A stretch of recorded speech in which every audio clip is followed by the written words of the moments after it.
24 मार्च 2011 quarter final. पूरा देश मिलकर एक सपना सजा रहा था, मगर उस सपने के बीच एक अड़चन थी।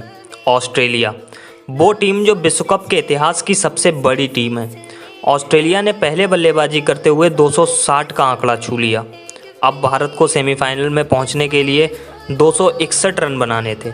पारी की शुरुआत करते हुए सहवाग 15 रन पे जल्दी पवेलियन लौट गए, मगर गंभीर और सचिन ने पारी को संभाला तो, लेकिन 50-50 रन बनाकर वो भी आउट हो गए। उस समय मैदान पर एक शेर मौजूद था। वो किसी परिचय का मोहताज नहीं है।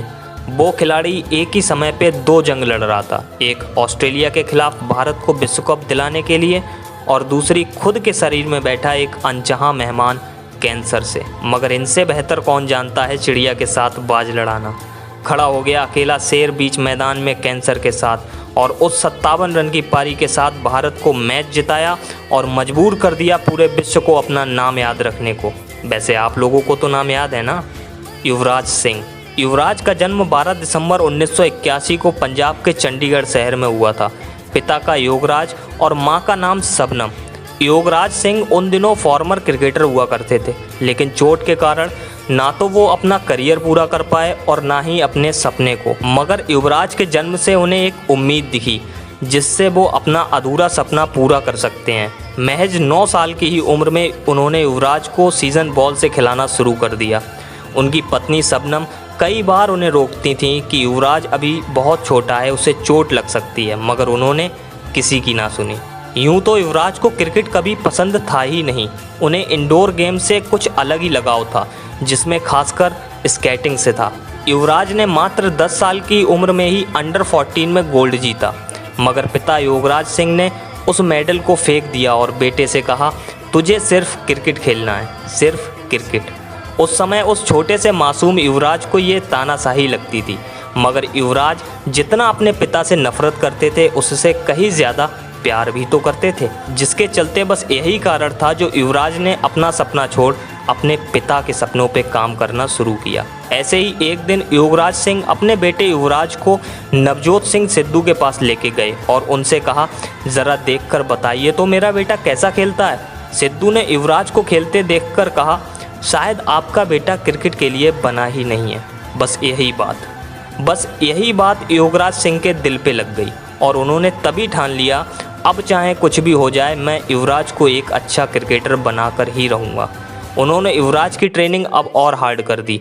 मात्र 12 साल की उम्र में बिना हेलमेट के तेज गेंदबाजों को खिलाते थे। अब उनकी इस मेहनत का फल 1999 की कूच बिहार ट्रॉफी के फाइनल में मिला, जहां युवराज ने मैदान के हर कोनों में चौके छक्के मार के ये साबित भी किया। उस मैच में युवराज ने 358 रन मारे थे, बिहार के टोटल स्कोर से 1 रन ज़्यादा। कुछ याद आया आपको?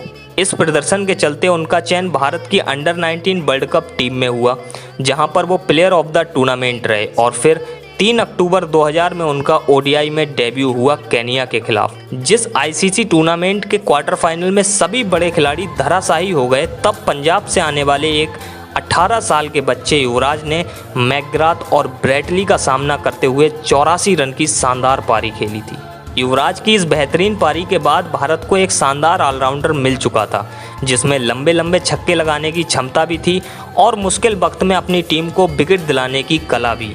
युवराज साल दर साल व्हाइट बॉल क्रिकेट के किंग नाम से प्रचलित होने लगे, लेकिन वो कहते हैं ना कि हर सिक्के के 2 पहलू होते हैं, जहां जीत होती है वहां हार भी तो होती है। 2003 में टेस्ट डेब्यू करने के बाद युवराज टेस्ट क्रिकेट में कुछ खास नहीं कर पा रहे थे, लेकिन उसके बाद 2007 में पहली बार आयोजित T20 वर्ल्ड कप में एक बार फिर से युवराज ने अपनी बादशाहत का ऐलान करते हुए लगातार 6 गेंदों पे 6 छक्के जड़ते हुए महज 12 गेंदों में 50 रन जड़ दिए। इसके बाद पूरी दुनिया अब युवराज को व्हाइट बॉल स्पेशलिस्ट समझने लगी, लेकिन एक बार फिर से युवराज की इंजरीज के कारण उनका करियर नीचे जाना शुरू हो गया था। 2010 में साउथ अफ्रीका टूर पे गए युवराज सिंह को सांस लेने में अचानक से दिक्कत होने लगी, और यहाँ से शुरू होता है 2011 वर्ल्ड कप में युवराज की पहचान की कहानी, देश से प्रेम की कहानी, क्रिकेट से दीवानगी की कहानी। इसी विश्व कप में वेस्ट इंडीज के खिलाफ युवराज को मैदान पे बार बार खून की उल्टियाँ होने लगीं। एम्पायर्स बार बार पूछते कि आपको क्या मैदान से बाहर जाना है, लेकिन युवराज का जवाब एक ही होता, नहीं, मैं नहीं जाऊंगा। मैं 2 साल बाद पहली बार शतक के इतना करीब आया हूँ। जब तक मैं बेहोश नहीं होता तब तक तो मैं नहीं जाऊँगा। अब युवराज की इस कहानी का आखिरी पन्ना पलटते हैं। युवराज ने अपने विश्व कप के सपने और भारत की उम्मीदों के लिए अपना सब कुछ झोंक दिया। विश्व कप में ऐसा कई बार हुआ जहां उन्हें सांस लेने में दिक्कत और खून की उल्टियों ने उन्हें जकड़ के रखा हुआ था, मगर हर परेशानी को साइड में रखकर उन्होंने 28 साल बाद भारत को विश्व कप जिताया। अपने कैरियर के पीक पर चल रहे युवराज सिंह को कैंसर के इलाज के लिए अपना क्रिकेट छोड़ना पड़ा। डॉक्टरों ने कहा, आपका बचना मुश्किल है, आपके पास 6 महीनों का वक्त है।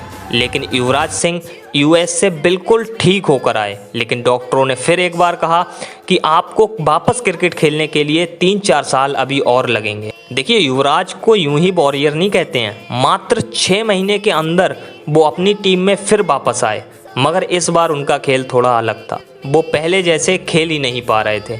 लोगों ने कहा युवराज को अब संन्यास ले लेना चाहिए। क्रिकेट एक्सपर्टों का कहना था युवराज का समय अब जा चुका है। मगर 2017 में युवराज ने इंग्लैंड के खिलाफ अपना करियर का उच्च स्कोर बनाते हुए 150 रन बना के एक बार फिर साबित कर दिया, शेर बूढ़ा ही सही मगर कमज़ोर नहीं। और फिर 10 जून 2019 को युवराज ने क्रिकेट को हमेशा हमेशा के लिए अलविदा कह दिया। तो ये थी छोटे से एक बच्चे की युवराज सिंह बनने तक की एक छोटी सी कहानी। इस कहानी ने इतना तो बता दिया कि कौन कहता है कामयाबी किस्मत तय करती है, कौन कहता है कामयाबी किस्मत तय करती है। इरादों में दम हो तो मंजिल भी झुका करती हैं, मंजिल भी झुका करती हैं। अगर आपको वीडियो अच्छी लगी हो तो वीडियो को लाइक करिए, चैनल को सब्सक्राइब कीजिए और आपके संपर्क में जितने भी क्रिकेट लवर हों उन्हें सबको शेयर कीजिए। उन्हें भी तो पता चले युवराज को यूं ही वॉरियर नहीं कहते थे। तो मिलते हैं फिर ऐसे ही किसी नए खिलाड़ी की बायोग्राफी के साथ अगली वीडियो में। तब तक के लिए जय हिंद, जय भारत।